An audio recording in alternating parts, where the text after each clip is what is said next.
और ध्यान से सुनिए।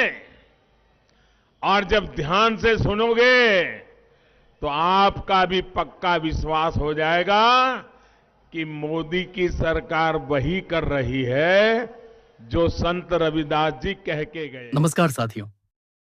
प्रधानमंत्री नरेंद्र मोदी ने संत रविदास जी की जयंती के अवसर पर दो महत्वपूर्ण और प्रेरणादायी घोषणा की, जो देश की सांस्कृतिक विरासत को मजबूत करने और सामाजिक समरसता को बढ़ावा देने की दिशा में एक बड़ा कदम है।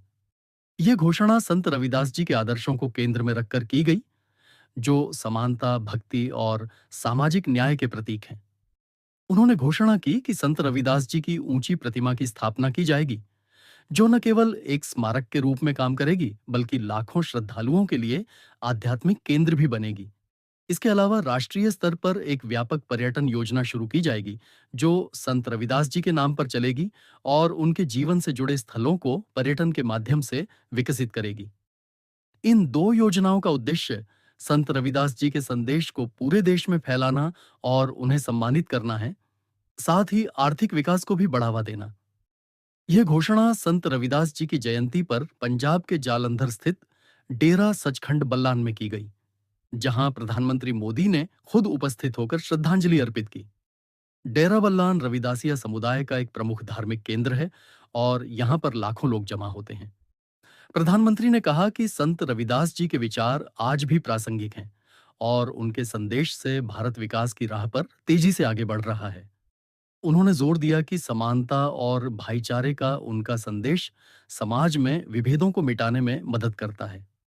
इस अवसर पर उन्होंने संत रविदास जी की जन्मस्थली के विकास के लिए पहले से चल रही परियोजनाओं का जिक्र भी किया, जैसे कि वाराणसी में पहले स्थापित की गई प्रतिमा और संग्रहालय, लेकिन अब इसे और ऊंचे स्तर पर ले जाने की बात कही। संत रविदास जी की जन्मस्थली वाराणसी में पहले ही एक भव्य प्रतिमा स्थापित की जा चुकी है, जो उनके जीवन और शिक्षाओं को जीवंत रूप से प्रस्तुत करती है। अब इस घोषणा के माध्यम से सरकार उनके योगदान को और अधिक व्यापक रूप से सम्मानित करने जा रही है, जिससे देश भर के लोग उनके प्रति श्रद्धा व्यक्त कर सकेंगे। पहली योजना ऊंची प्रतिमा की स्थापना से संबंधित है। प्रधानमंत्री ने घोषणा की कि संत रविदास जी की एक भव्य और ऊंची प्रतिमा स्थापित की जाएगी, जो उनकी जन्मस्थली या उनके प्रमुख तीर्थ स्थलों में से एक पर बनेगी। यह प्रतिमा न केवल ऊंचाई में प्रभावशाली होगी, बल्कि इसमें आधुनिक तकनीक का उपयोग किया जाएगा, जैसे कि डिजिटल लाइटिंग और इंटरेक्टिव डिस्प्ले, ताकि आगंतुक उनके जीवन और शिक्षाओं के बारे में जान सकें। पहले वाराणसी में 2024 में 63 फीट ऊंची प्रतिमा का अनावरण किया गया था, जो संत रविदास जी की 647वीं जयंती पर हुआ था, और अब 2026 में इसे और विस्तार देने की योजना है। इस नई प्रतिमा की ऊंचाई 100 फीट से अधिक हो सकती है, जो एक ग्रैंड पार्क के साथ जुड़ी होगी। पार्क में तीर्थयात्रियों के लिए सुविधाएं जैसे कि प्रार्थना हॉल, संग्रहालय, सांस्कृतिक केंद्र और पार्किंग शामिल होंगी। प्रधानमंत्री ने कहा कि यह परियोजना लगभग 500 करोड़ रुपए की लागत से पूरी होगी और इसमें केंद्र सरकार के साथ राज्य सरकारों का सहयोग होगा। इसका उद्देश्य संत रविदास जी के भक्तों को एक ऐसा स्थान प्रदान करना है जहां वे शांति और प्रेरणा पा सकें। इस प्रतिमा की स्थापना से जुड़ी योजना में स्थानीय समुदाय की भागीदारी को भी महत्व दिया गया है। रविदासिया समुदाय के नेताओं ने मांग की थी कि एक गलियारा बनाया जाए, मंदिर परिसर का सौंदर्यीकरण किया जाए और 100 एकड़ भूमि यात्री निवास के लिए आवंटित की जाए। प्रधानमंत्री ने इन मांगों को स्वीकार करते हुए कहा कि यह प्रतिमा न केवल एक स्मारक होगी, बल्कि सामाजिक सद्भाव का प्रतीक भी बनेगी। उन्होंने उदाहरण दिया कि कैसे संत रविदास जी ने जाति और वर्ग के भेदभाव को चुनौती दी थी और आज का भारत उनके आदर्शों पर चलकर विकसित भारत की ओर बढ़ रहा है। इस परियोजना से रोजगार के अवसर भी बढ़ेंगे, क्योंकि निर्माण कार्य में हजारों लोगों को काम मिलेगा और बाद में पर्यटन से जुड़े व्यवसाय फलेंगे फूलेंगे। प्रतिमा की ऊंचाई 100 फीट से अधिक होने से यह दूर से ही दिखाई देगी और रात में डिजिटल लाइटिंग से जगमगा उठेगी, जो भक्तों को आकर्षित करेगी। इंटरेक्टिव डिस्प्ले के माध्यम से लोग संत रविदास जी के भजनों को सुन सकेंगे, उनके जीवन की कहानियां देख सकेंगे और उनके संदेशों पर चिंतन कर सकेंगे। यह सब कुछ आधुनिक तकनीक से संचालित होगा। ताकि युवा पीढ़ी भी इससे जुड़ सके। प्रतिमा के साथ जुड़े ग्रैंड पार्क का वर्णन किया जाए तो यह एक व्यापक क्षेत्र होगा, जहां हर सुविधा का ध्यान रखा जाएगा। प्रार्थना हॉल में भक्त शांतिपूर्वक भजन गा सकेंगे। संग्रहालय में संत रविदास जी के जीवन से जुड़े दुर्लभ चित्र, दस्तावेज और वस्तुएं प्रदर्शित होंगी। सांस्कृतिक केंद्र में नियमित कार्यक्रम आयोजित होंगे, जैसे कि कीर्तन सत्र, नृत्य प्रदर्शन और व्याख्यान, जो उनके आदर्शों को जीवंत करेंगे। पार्किंग की व्यवस्था इतनी व्यापक होगी कि हजारों वाहनों को समायोजित किया जा सके। इसके अलावा हरित क्षेत्र विकसित किए जाएंगे, जहां वृक्षारोपण और फव्वारे होंगे, ताकि पर्यावरण संरक्षण का संदेश भी दिया जा सके।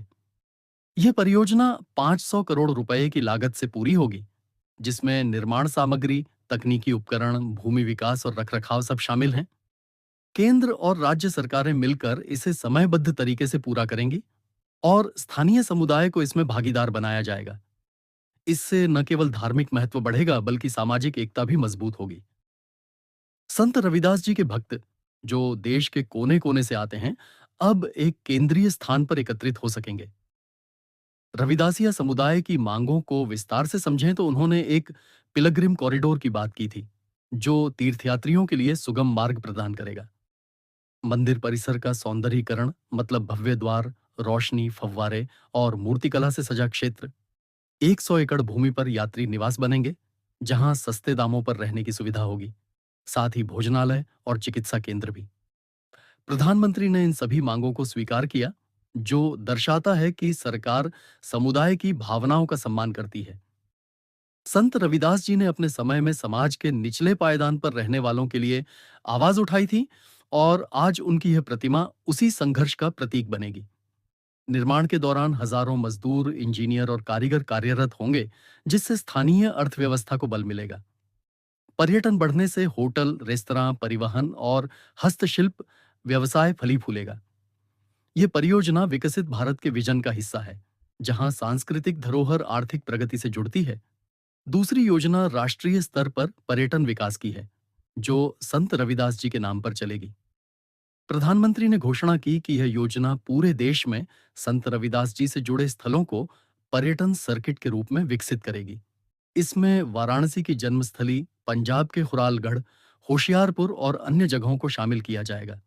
योजना के तहत सड़कें, पार्क, सांस्कृतिक केंद्र, संग्रहालय और सुरक्षा सुविधाएं विकसित की जाएंगी। विशेष रूप से 650 करोड़ रुपए का पैकेज आवंटित किया जाएगा, जो सड़क कनेक्टिविटी, हरित क्षेत्र और सामुदायिक रसोई जैसी सुविधाओं पर खर्च होगा। प्रधानमंत्री ने कहा कि यह योजना संत रविदास जी की 650वीं जयंती, जो 2027 में मनाई जाएगी, के लिए तैयारी का हिस्सा है। इसमें साल भर चलने वाले कार्यक्रम, जैसे कि कीर्तन दरबार, शोभा यात्राएं और अध्ययन केंद्र शामिल होंगे। उदाहरण के लिए जालंधर में गुरु रविदास बाणी अध्ययन केंद्र स्थापित किया जाएगा, जहां उनके भजनों और शिक्षाओं पर शोध होगा। इस पर्यटन योजना का विस्तार देशव्यापी होगा, जहां संत रविदास जी के जीवन से जुड़े हर महत्वपूर्ण स्थान को जोड़ा जाएगा।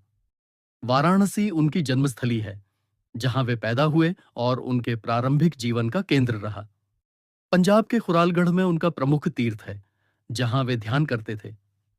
होशियारपुर और अन्य स्थल उनके भ्रमण और उपदेशों से जुड़े हैं। इन सभी को एक सर्किट में बदलना, मतलब एक पर्यटन मार्ग बनाना, जहां यात्री एक स्थान से दूसरे तक आसानी से जा सकें। सड़कों का विकास होगा ताकि यात्रा सुगम हो। पार्क बनेंगे जहां विश्राम किया जा सके। सांस्कृतिक केंद्रों में उनके भजनों पर आधारित प्रदर्शन होंगे।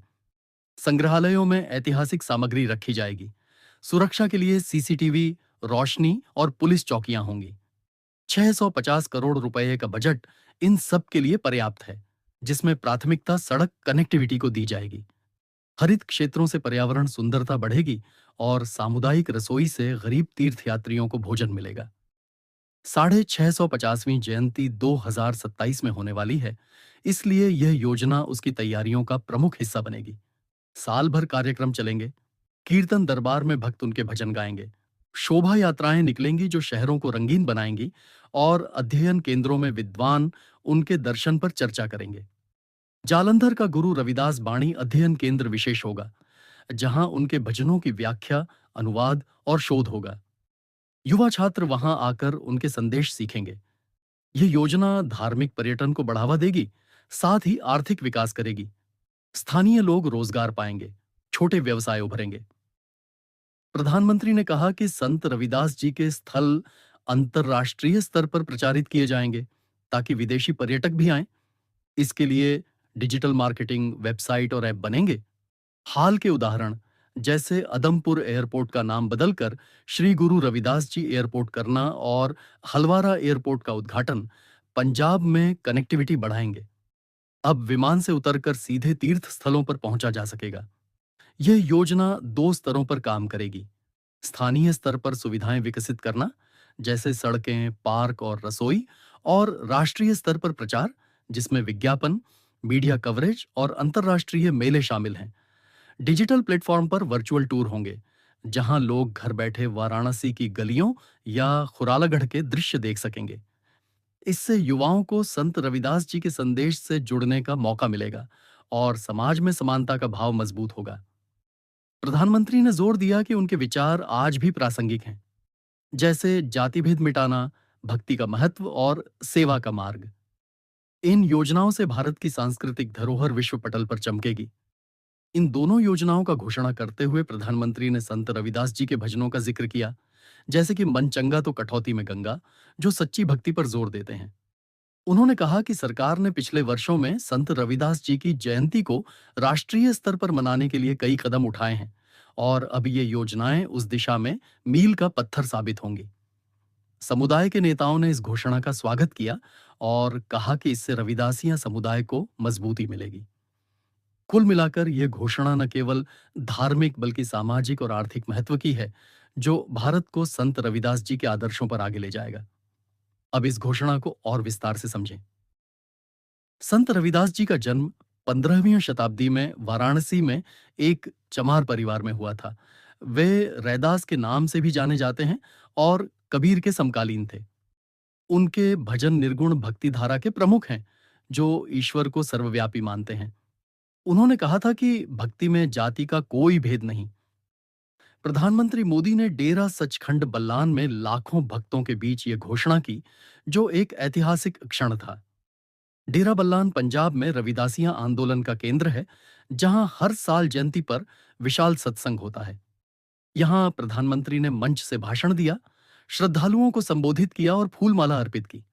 ऊंची प्रतिमा की योजना पर गहराई से विचार करें तो यह वाराणसी या खुरालगढ़ में बनेगी। पहले वाली 63 फीट प्रतिमा 2024 में स्थापित हुई, जो ब्रॉन्ज से बनी और भव्य थी। अब नई 100 फीट से ऊंची होगी, जो स्टेनलेस स्टील या विशेष मिश्र धातु से बनेगी। डिजिटल लाइटिंग से रंग बदलते प्रकाश होंगे, जो ध्यान आकर्षित करेंगे। इंटरैक्टिव डिस्प्ले टच स्क्रीन पर उनके जीवन की समय रेखा, भजन और वीडियो दिखाएंगे। ग्रैंड पार्क 100 एकड़ में फैलेगा, जिसमें वॉकवे, बेंच, फव्वारे और मूर्तियां होंगी। 500 करोड़ का बजट केंद्र से आएगा, राज्य योगदान देंगे। निर्माण 2 वर्ष में पूरा होगा, 2026 तक। रोजगार से 10,000 लोग लाभान्वित होंगे।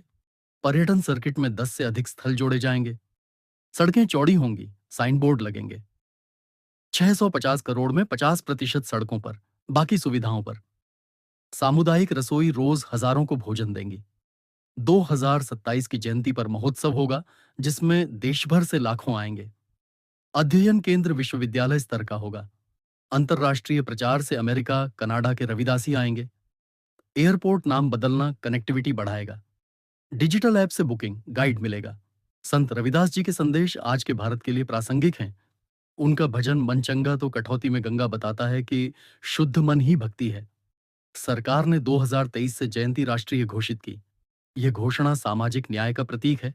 समुदाय उत्साहित है, नेता बधाई दे रहे हैं। यह योजनाएं भारत को एकजुट करेंगी। संत रविदास जी का जीवन एक ऐसी प्रेरणादायी गाथा है, जो सदियों से समाज के हर वर्ग को प्रेरित करता आ रहा है। आज जब मैं दामोदर दास नरेंद्र मोदी इस मंच से आप सभी के समक्ष खड़ा हूं, तो मेरे मन में उनके उन अनगिनत आंगिनी संघर्षों की यादें ताजा हो रही हैं, जिन्होंने उन्हें एक साधारण चर्मकार से लेकर सतगुरु, समाज सुधारक और भक्ति के महान प्रतीक तक पहुंचाया। मैं अक्सर सोचता हूं कि यदि संत रविदास जी का जन्म आज के युग में होता तो भी वे वही संघर्ष करते, क्योंकि समाज में आज भी उन बुराइयों के अवशेष बाकी हैं जिनके खिलाफ उन्होंने जीवन भर आवाज बुलंद की। उनका जन्म काशी की पावन भूमि पर हुआ था, जहां गंगा की लहरें सदैव बहती रहती हैं। परंतु उनके परिवार की स्थिति ऐसी थी कि बचपन से ही उन्हें मेहनत का पाठ पढ़ना पड़ा। उनके पिताजी जूते बनाने का काम करते थे और छोटी उम्र में ही रविदास जी ने भी वही व्यवसाय अपनाया। लेकिन यह केवल काम नहीं था, यह उनकी आस्था का माध्यम बन गया। वे जूते बनाते हुए भी भगवान का नाम जपते रहते थे। मन में एक अलग ही जज्बा था कि मेहनत से कमाया हुआ अन्न ही सबसे पवित्र होता है। परंतु समाज की कट्टरता ने उन्हें शुरुआत से ही चुनौतियां दी। उच्च वर्ण के लोग उनके छुए हुए जूते भी स्वीकार नहीं करते थे। वे कहते थे कि यह अछूत का काम है, इसे छूना पाप है। रविदास जी को अपमान सहना पड़ता था, लेकिन उन्होंने कभी हार नहीं मानी। वे मुस्कुराते हुए कहते थे कि यदि मेरा हाथ छूने से तुम्हें अपवित्रता लगती है, तो मेरे मन की शुद्धता को देखो, क्योंकि मन चंगा तो कठौती में गंगा। एक बार की घटना मुझे बहुत प्रभावित करती है। काशी में ब्राह्मणों का एक बड़ा समूह गंगा स्नान के लिए जा रहा था। रास्ते में उनकी झोपड़ी पड़ गई। उन्होंने रविदास जी को देखा और अपशब्द कहे।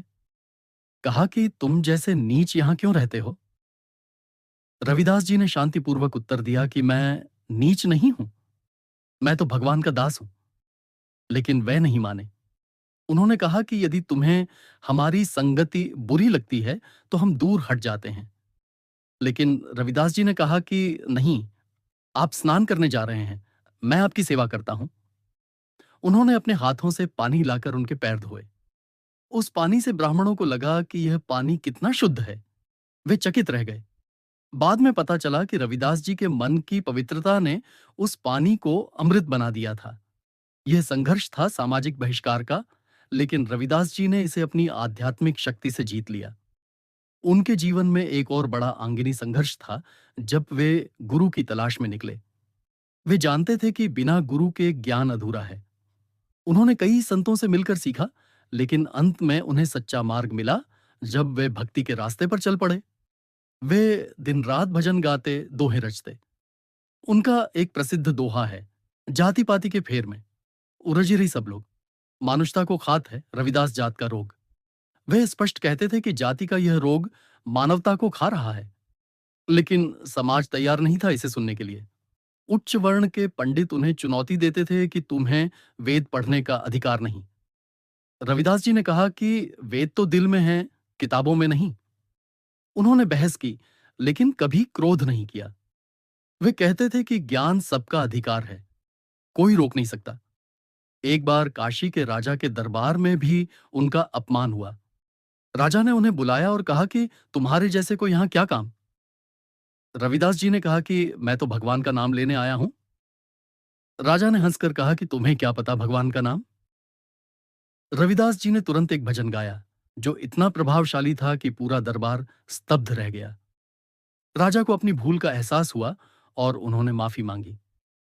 यह संघर्ष था सम्मान की लड़ाई का, जहां रविदास जी ने अपनी वाणी से जीत हासिल की।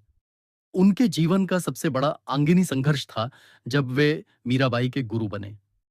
मीराबाई राजघराने की थीं, राजकुमारी थीं, लेकिन वे रविदास जी की भक्ति में इतनी डूब गईं कि उन्होंने उन्हें अपना गुरु मान लिया। समाज ने इसे स्वीकार नहीं किया।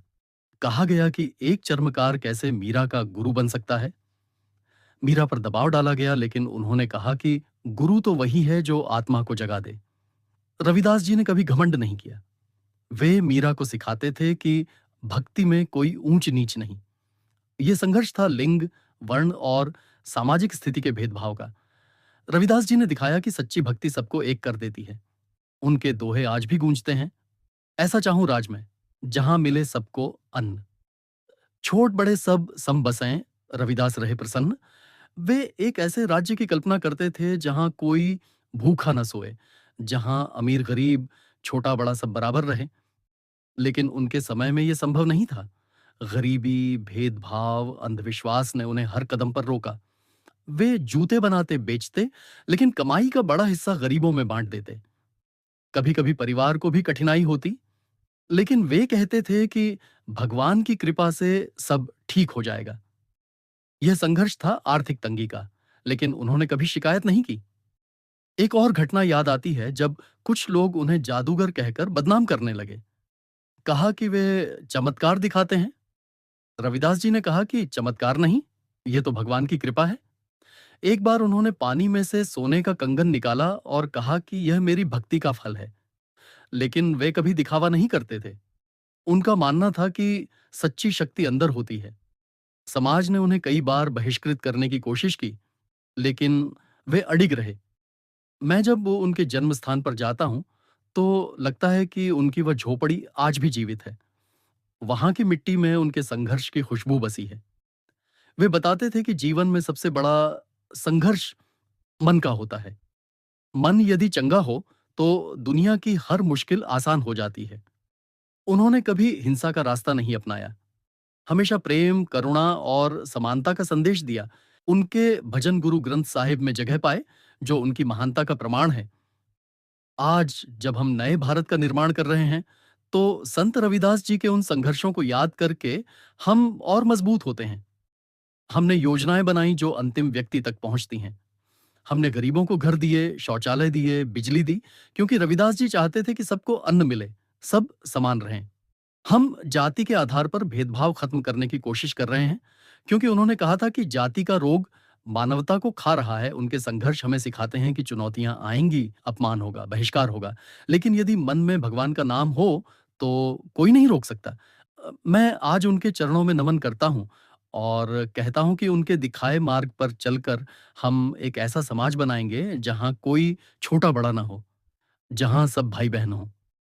संत रविदास जी के जीवन की हर घटना, हर दोहा, हर भजन हमें प्रेरित करता है। उनके आंगिनी संघर्ष आज भी जीवित हैं और हमें आगे बढ़ने की ताकत देते हैं। दोस्तों, उम्मीद है आपको ये वीडियो पसंद आई होगी। प्यार और सपोर्ट दिखाने के लिए लाइक जरूर ठोक दीजिए। चैनल सब्सक्राइब कर लीजिए, शेयर कीजिए अपने ग्रुप में और कमेंट में अपनी फीलिंग्स, सुझाव या सवाल कुछ भी लिखकर बता दीजिए। आपका मैसेज पढ़कर बहुत अच्छा लगता है। धन्यवाद।